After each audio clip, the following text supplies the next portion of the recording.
Good Monday afternoon. Thanks for joining us on KARE 11 News Now. I'm Kent Erdahl. Just in this afternoon, one child injured in last week's deadly mass shooting at Annunciation Church in Minneapolis has been released from the hospital. The Hennepin County Medical Center says they now have just 3 patients left in their care. 2 of them are children, one of which is in critical condition. Another child and an adult are in satisfactory condition, we're told.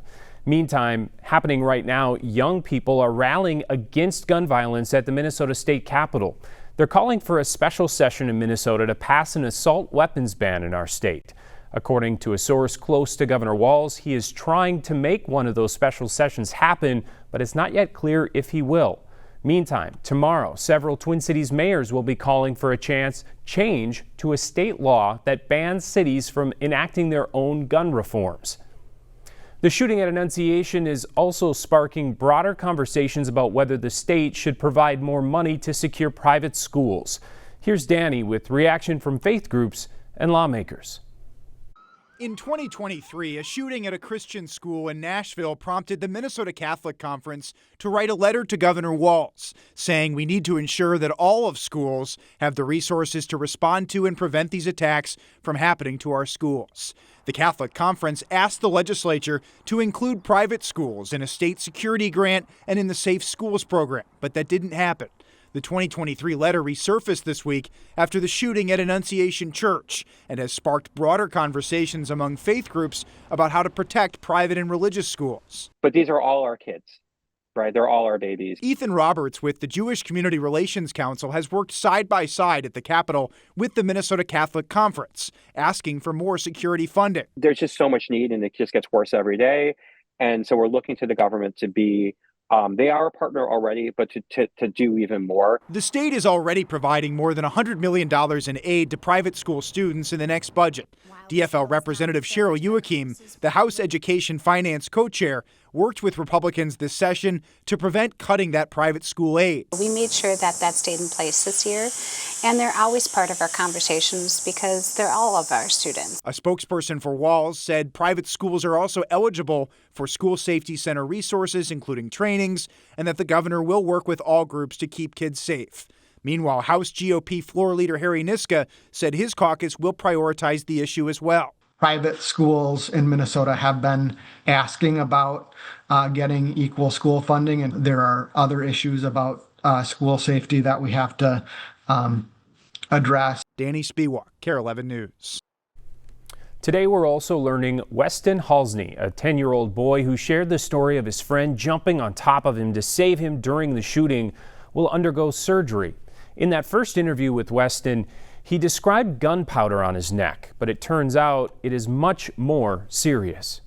Turns out it wasn't gunpowder, it's a bullet fragment. Yes, I think the bullet just maybe whizzed by his neck. So it entered and the bullet stopped right at his carotid artery. So it just ran out of momentum just in time.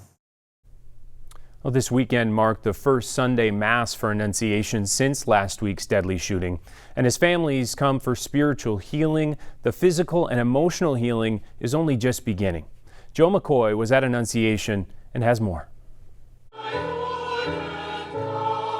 The first Sunday Mass at Annunciation following Wednesday's tragic shooting is something that community has been waiting for. It was beautiful, and the message was what we needed. Lori and Eric Edling's 6th grade daughter attends Annunciation. I've been pretty strong, but is definitely afraid, doesn't want to be alone. And it's helped for the kids to get together that have gone through this.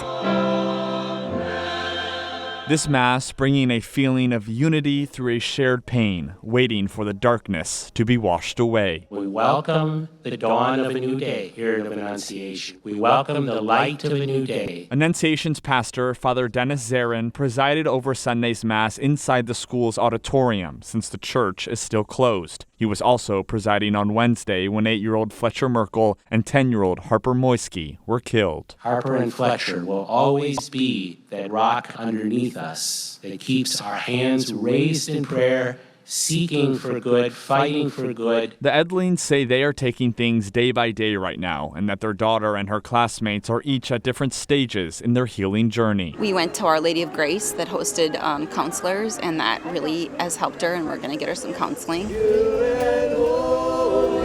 A new, dark chapter the Annunciation community is navigating together and through faith. In this lowest place, don't try to run. We don't even have to talk. Can you just, Jesus says, just be with me in this lowest place.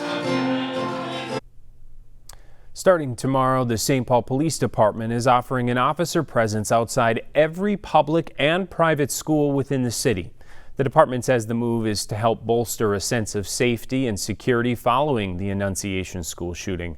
We're told schools must opt in. Bloomington Police Chief Booker Hodges offered a similar message of support as students head back to school in that city. He says the department will continue to work with schools to prepare in case something happens. Chief Hodges went on to address the kids in the district, wishing them a safe school year, reminding them to take care of each other. In Minneapolis, there's now a neighborhood resource center at Lyndhurst Park for people to get support following the Annunciation shooting. It'll be open 10:30 to 4 today and 10:30 to 2:30 tomorrow. The city says it'll announce more hours and locations for the rest of the week. The center will include mental health, spiritual and victim care, as well as therapy animals and games and toys for kids. If you're looking for ways you can help those families impacted by the shootings at Annunciation, we've linked to a number of verified fundraisers at KARE11.com. New this afternoon, Minneapolis police are looking for whoever is behind 22 car break-ins overnight across South Minneapolis. MPD says they happened in several different areas from uptown near Bede-Makaska to the Lyndhurst and Lake Nokomis areas. Investigators say there is very limited information about any possible suspects right now, but 3 people may be involved. If you know anything, call Minneapolis police. Developing right now, hundreds of people are dead and many more are hurt after a massive earthquake shook Afghanistan early this morning. Several aftershocks followed the initial 6.0 magnitude quake. Video from the area shows crews desperately digging through destroyed buildings looking for any survivors. Rescuers on scene say the quake happened in a mountainous part of the country, so reaching people could take days or even weeks, depending on where they are. Also happening right now, Israel is pushing ahead with a plan to take full control of the whole Gaza Strip, beginning with Gaza City. The military says its goal is to destroy Hamas and rescue the remaining 48 hostages after nearly 2 years of war. NBC's Richard Engel reports from Tel Aviv. Here in Israel, the military is now clearly focused on an upcoming operation against Gaza City. It is the biggest city in Gaza, home to roughly 1 million people. In fact, more people are entering Gaza City, even though it could face a major ground offensive any day now, because as Israeli troops advance toward the city, Palestinians in surrounding towns and villages are running to the city to find some sort of safety, to find shelter, even though, according to international organizations, there is already a famine in Gaza City.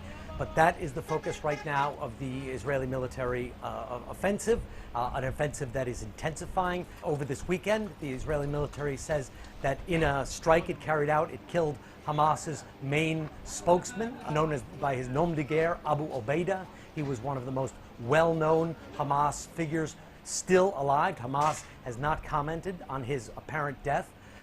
As to what happens to the future of Gaza, even after this potential operation, President Trump has suggested repeatedly that Gaza be turned into some sort of economic development project, a project he described as the Riviera, a tech hub. The idea was quickly rejected because it would involve deporting the Palestinians who are living there to some third location. But apparently the idea is not dead, because the Washington Post is now reporting that the Trump administration has been reviewing a detailed plan to remove all Palestinians, all 2 million Palestinians in Gaza, sending them to a third country, describing their deportations as, quote, voluntary, and that Palestinians would be compensated with payments of $5,000 and digital tokens for their land. the administration has not responded to our repeated requests for comment. All right, stick with us. More news and weather is coming up right after the break.